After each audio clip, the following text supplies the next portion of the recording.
आज के टॉपिक के लिए आप हेडिंग डालिए divergence and it's physical meaning. Topic क्या है? Divergence and it's physical meaning. Last lecture को एक बार रिकॉल कर लेते हैं। लास्ट लेक्चर में हम बात कर रहे थे gradient of and scalar field. उसमें हमने देखा कि किस तरह से हम ग्रेडियंट की वैल्यू कैलकुलेट करते हैं। ग्रेडियंट की वैल्यू हमने डिटरमाइन की in Cartesian coordinate system. Complete formula हमने डिराइव किया था। इसके साथ साथ उसकी फिजिकल मीनिंग के बारे में भी हम वहां पर बात कर रहे थे। आज हमें किसको समझना है? आज हम बात करेंगे किसकी? डाइवर्जेंस की। ग्रेडियंट हम किसका लेते हैं? स्केलर फील्ड का। बट डाइवर्जेंस हम किसका कैलकुलेट करते हैं? वेक्टर फील्ड का। आप ऐसा करो, इसकी हेडिंग ये भी लिख लो, divergence of vector field. Divergence of vector field. इसके साथ साथ आप हेडिंग ये भी डाल लो, डाइवर्जेंस ऑफ वेक्टर फील्ड। तो एक चीज तो अंडरस्टूड है ना कि जो हम डाइवर्जेंस लेते हैं वो किसका लेते हैं? वेक्टर क्वांटिटी का लेते हैं। ठीक है, सबसे पहले इसका रिप्रेजेंटेशन देखो कि हम इसको रिप्रेजेंट कैसे करते हैं। कैसे हम इसको रिप्रेजेंट करते हैं? होता क्या है डाइवर्जेंस? डाइवर्जेंस हम रिप्रेजेंट करते हैं डेल का डॉट प्रोडक्ट किसके साथ? किसी वेक्टर फील्ड के साथ। इफ ए यहां पर क्या है? Vector field. क्या है ये? Vector field. और जनरली हम इसकी वैल्यू क्या डिफाइन करते हैं? ax i cap, ay j cap और az k कैप। ये आपका वेक्टर फील्ड रहता है। ठीक है, यदि हम इस वेक्टर फील्ड का डॉट प्रोडक्ट कर दे किसके साथ? डेल के साथ। डेल तो अच्छे से पता है आपको, कितनी बार हमने यूज में ले लिया। ये क्या है? वेक्टर डिफरेंशियल ऑपरेटर, जिसकी वैल्यू होती है del by del x i cap plus del by del y j cap plus del by del of z k cap. ठीक है, तो डेल का यदि हम किसी वेक्टर फील्ड के साथ डॉट प्रोडक्ट करें तो इसे हम क्या बोलते हैं? डाइवर्जेंस। क्या बोलेंगे इसको? Divergence of vector field. Divergence of vector field represent करना आ गया आपको। क्या करना है? डेल का ए के साथ डॉट प्रोडक्ट करना है। ठीक है, डॉट प्रोडक्ट अच्छे से पढ़ा है हमने। जो बेसिक वाला लेक्चर है, लेक्चर नंबर 1, EMT स्टार्ट करने से पहले लेक्चर नंबर 1 जरूर अटेंड करना। उसमें बहुत सारे बेसिक टर्म्स के बारे में हमने डिस्कस किया है। ठीक है, सो नाउ अब इसका मैथमेटिकल रिप्रेजेंटेशन भी देख लेते हैं। मैथमेटिकल फॉर्म, मैथमेटिकल इन कार्टेशियन कोऑर्डिनेट। इन जनरली हम यहाँ पे किसके लिए लिखेंगे? कार्टेशियन कोऑर्डिनेट के लिए लिखेंगे। ठीक है, तो mathematical expression in Cartesian coordinate system. Cartesian coordinate system. ठीक है, मैथमेटिकल एक्सप्रेशन कैसे लिखोगे? डेल डॉट ए क्या होती है? डेल की वैल्यू डिफरेंशियल ऑपरेटर है ना, del by del x i cap, del by del of y j cap, del by del of z k cap. ठीक है, इसका हमें डॉट प्रोडक्ट करना है ए के साथ। और ए हम क्या डिफाइन करते हैं? ए x i cap, A Y j cap और ए जेड के कैप। ये रहा आपका वेक्टर फील्ड। ठीक है, सो नाउ सिंपल सा है, आई का आई के साथ dot product del by del of x A x, j का जे के साथ डॉट प्रोडक्ट कितना होता है? 1, तो del by del of y a y, del by del of z a z. ये रहा आपका इसका रिजल्ट। नोटिस करो जल्दी से, रिजल्ट क्या है? स्केलर। रिजल्ट क्या है इसका? Scalar field. ठीक है, डाइवर्जेंस करते हैं किसका? वेक्टर फील्ड का। बट उसका जो रिजल्ट आता है वो क्या आता है? Scalar quantity. क्या आ रही है? स्केलर क्वांटिटी आ रही है। ठीक है, एक चीज इसमें नोट डाल के लिखो आप। यदि हम दो वेक्टर का डॉट प्रोडक्ट करते हैं, दो वेक्टर्स का डॉट प्रोडक्ट करते हैं तो वैल्यू क्या आती है? जैसे मैंने ए तो डिफाइन कर दिया कि ए की वैल्यू वो है। सिमिलरली हमने बी भी डिफाइन कर दिया, B x i cap, B Y j cap plus B Z k cap. ये रहा आपका बी वेक्टर। ठीक है, दोनों का डॉट प्रोडक्ट करते हैं तो वैल्यू आपके पास क्या आती है? ए x B x, A Y B Y और ए जेड बी जेड।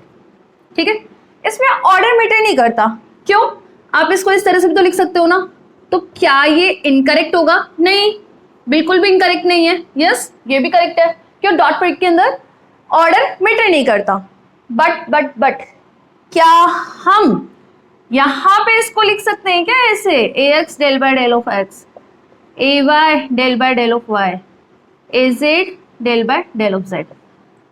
लिख सकते हैं क्या? नहीं लिख सकते। Not allowed, not allowed. आप सोच रहे होंगे कि मैम यहाँ पे तो हो तो डॉट प्रोडक्ट ही रहा है ना, यहाँ पे भी आप डॉट प्रोडक्ट कर रहे हो, बट यहाँ पे तो आप अलाउ कर रहे हो, बट यहाँ पे अलाउ नहीं कर रहे। क्यों नहीं कर रहे? इसका रीजन आपको खुद को भी पता है। जब हमने बेसिक वाला लेक्चर पढ़ा था तब मैंने अच्छे से आपको बताया था कि ये वेक्टर हो भी सकता है, वेक्टर मतलब आप वेक्टर मान भी सकते हो उसको, नहीं भी मान सकते हो। जनरली ये है कि वेक्टर डिफरेंशियल ऑपरेटर है, एक वैल्यू नहीं है, ये क्या है? ऑपरेटर है। ऑपरेटर है, दैट्स व्हाई आप इसको इसी सीरीज में लिखोगे, आप इसको ऐसे नहीं लिखोगे।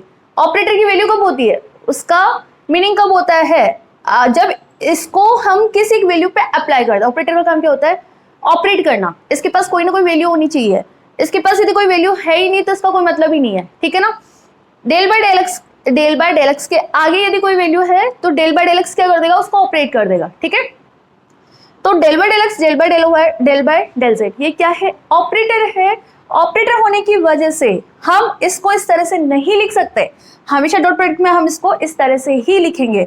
तो ये नोट डालना है ना अब, ठीक है, अपनी लैंग्वेज में लिख लो। ए डॉट बी इस तरह से होता है, हम इस तरह से भी लिखते हैं, बट यहाँ पर ये अलाउ नहीं होगा, नॉट अलाउड, बिकॉज यहाँ पे del by del x, del by del y, del by del z, ये क्या है? ऑपरेटर्स है, ठीक है। आया समझ आपको? बेसिक समझ आ गया ना। डाइवर्जेंस क्या होता है? डेल का वेक्टर फील्ड के साथ डॉट प्रोडक्ट, और रिजल्ट क्या आएगा? रिजल्ट इसका हमेशा एक स्केलर क्वांटिटी आएगी, ठीक है। और डॉट प्रोडक्ट करते हैं तो आपको इस तरह से ही लिखना है, ये यहाँ पे अलाउ नहीं होएगा, ठीक है। आगे बढ़ो, फिजिकल मीनिंग देख लो इसका फिजिकल मीनिंग क्या है, यहीं पे डाल लो physical meaning. Physical meaning of divergence.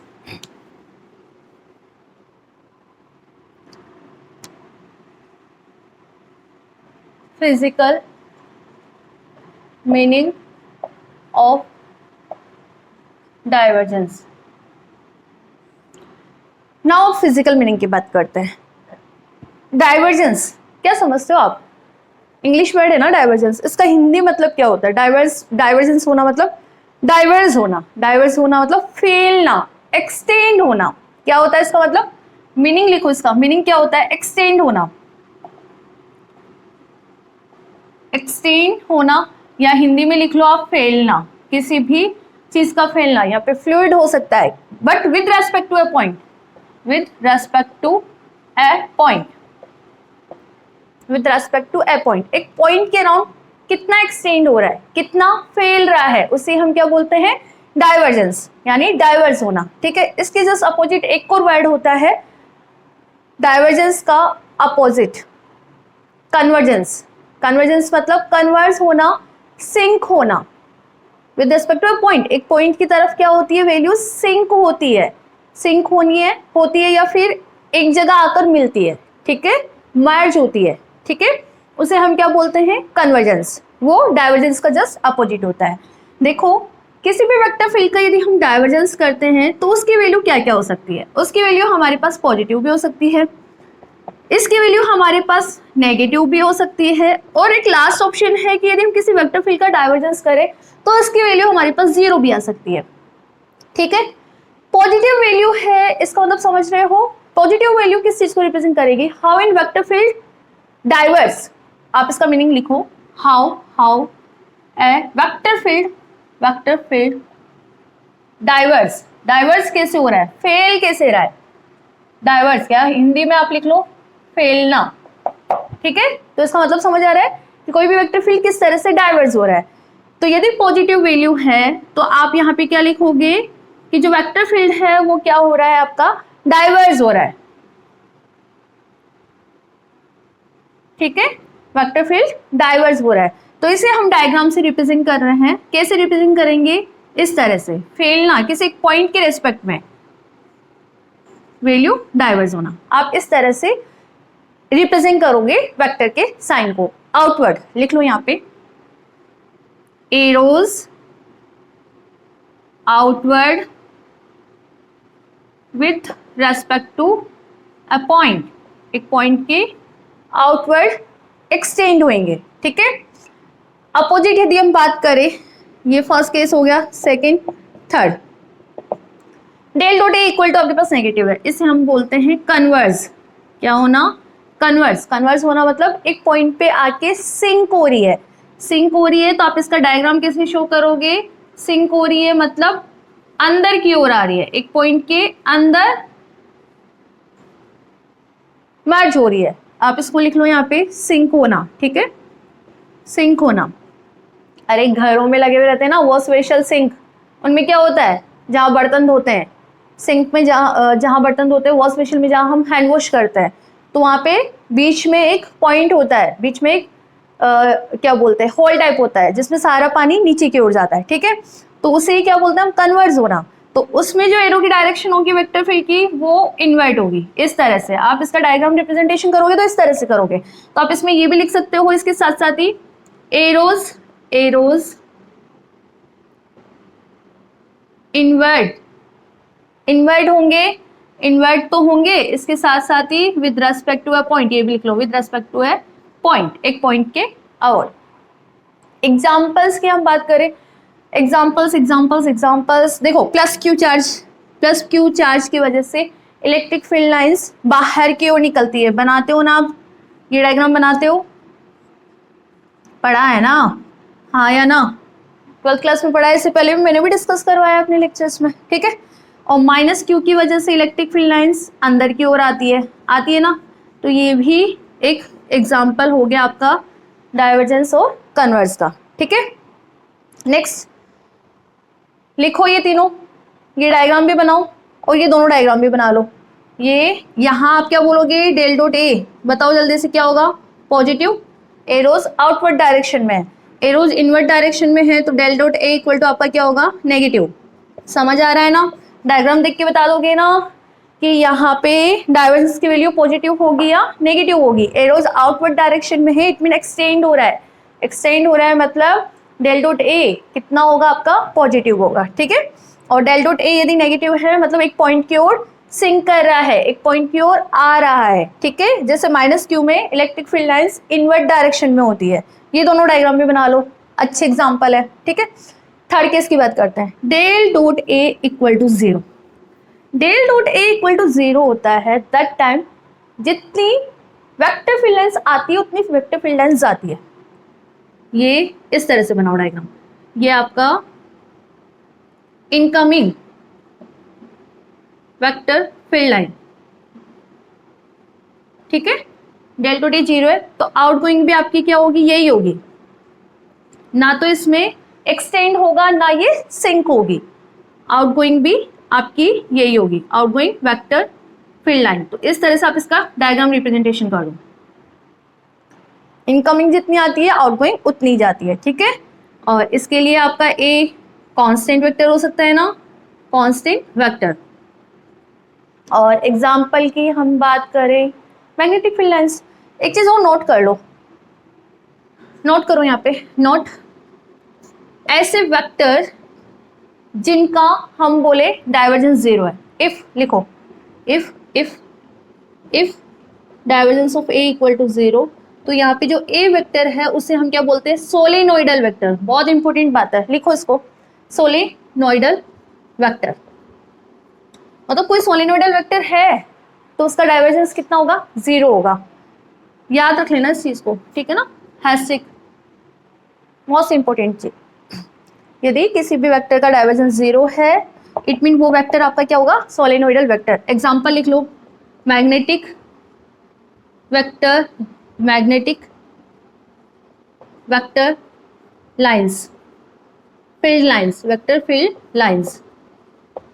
अब बोलते हो ना del dot B equal to zero, del dot B equal to zero बोलते हो ना, तो बी यहाँ पे मैग्नेटिक फील्ड लाइंस, ये क्या है आपका, सोलिनोइडल वेक्टर। क्या है, सोलिनोइडल वेक्टर्स, ठीक है। अंडरस्टूड है, फिजिकल मीनिंग समझ आया, डाइवर्स होना, फेल ना, ठीक है।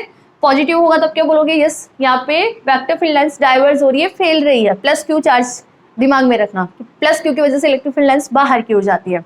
या फिर सन जब आप ड्रॉ करते हो तो सन की रेस इस तरह से बाहर की ओर निकलती हुई दिखाई देती है, ठीक है। डेल डॉट ए यदि नेगेटिव है तो इसे हम बोलते हैं कन्वर्ट होना, सिंक होना, मतलब electric field lines direction invert होगी एक पॉइंट की टूवर्ड, ठीक है। Del dot a equal to zero है, इसका मतलब क्या हुआ, जितनी वेक्टर फील्ड लाइंस आ रही है उतनी जा रही है, ना तो यहाँ पे डाइवर्स हो रही है ना वो कन्वर्स हो रही है, ठीक है।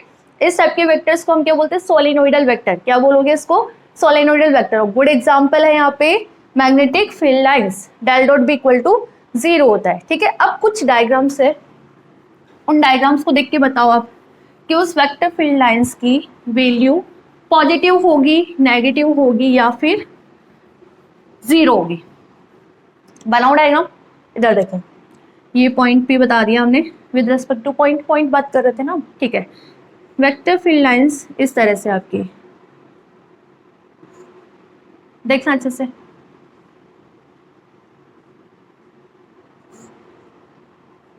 बताओ इन वेक्टर फील्ड लाइंस का डाइवर्जेंस का वैल्यू क्या होगा, पॉजिटिव या नेगेटिव।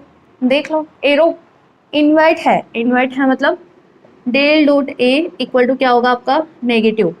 एरोज देख लो, एरोज यदि इनवर्ट डायरेक्शन में है तो आप क्या बोलोगे, नेगेटिव वैल्यू होगी। ठीक है, इसको कंप्लीट इस तरह से और बना लो, ब्यूटीफुल लगेगा। ये अलग अलग साइज का एरो बनाने का रीजन पता है क्या, कांस्टेंट वेक्टर नहीं है ये। कांस्टेंट वेक्टर होता है तो मतलब सभी वेक्टर्स का साइज क्या होता, सेम होता। ठीक है, यहाँ पे देखो मैंने अलग बनाया साइज, ये बनाया ये बनाया, मतलब साइज किस चीज को शो करता है, मैग्नीट्यूड ऑफ वेक्टर को शो करता है। इसका मैग्नीट्यूड अलग है और इसका मैग्नीट्यूड अलग है। तो हमें तो केवल एक चीज ध्यान रखनी है कि जो एरो का साइन है वो इनवर्ट है या आउटवर्ड है। इनवर्ट है तो आप क्या बोलोगे कि इसका जो डाइवर्जेंस है उसकी वैल्यू क्या आएगी, नेगेटिव आएगी। सिमिलरली एक और डायग्राम ड्रॉ करते हैं, देखो एक बार।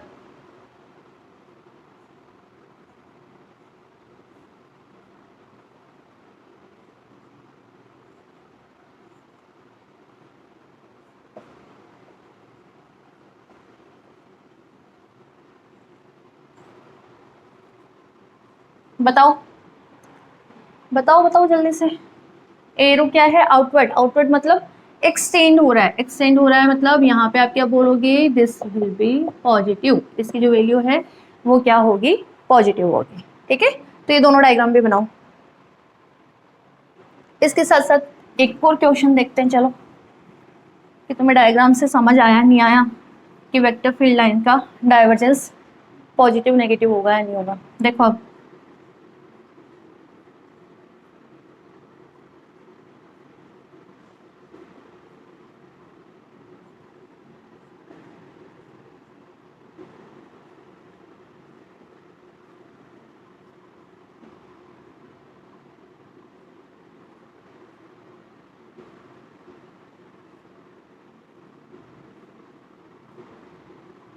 ये पॉइंट P, इस पॉइंट P के रेस्पेक्ट में आपको डाइवर्जेंस की वैल्यू बतानी है। बताओ क्या होगी, बाहर निकल रही है। अच्छा, del dot a equal to यहाँ पे 0 होगा। क्यों, देखो नोटिस करो, ये जो सारे वेक्टर्स है इनका साइज क्या है, सेम है। सेम है मतलब मैग्नीट्यूड सेम है। हर एक पॉइंट पे यदि मैग्नीट्यूड सेम होता है तो आप उसे क्या बोलते हो, कांस्टेंट वेक्टर। क्या बोलते हो, कांस्टेंट वेक्टर। और कांस्टेंट वेक्टर का यदि हम डाइवर्जेंस करते हैं तो कितना आता है, 0। क्या आता है, 0। इट मीन इसके लिए डेल डॉट ए कितना होगा आपका, 0 होगा। ठीक है, तो इस तरह से डाइवर्जेंस हम बता सकते हैं डायग्राम्स को देख के कि वैल्यू पॉजिटिव होगा, नेगेटिव होगा या फिर 0 होगा। ठीक है, अब हम बात करेंगे डाइवर्जेंस इन कार्टेशियन कोऑर्डिनेट सिस्टम।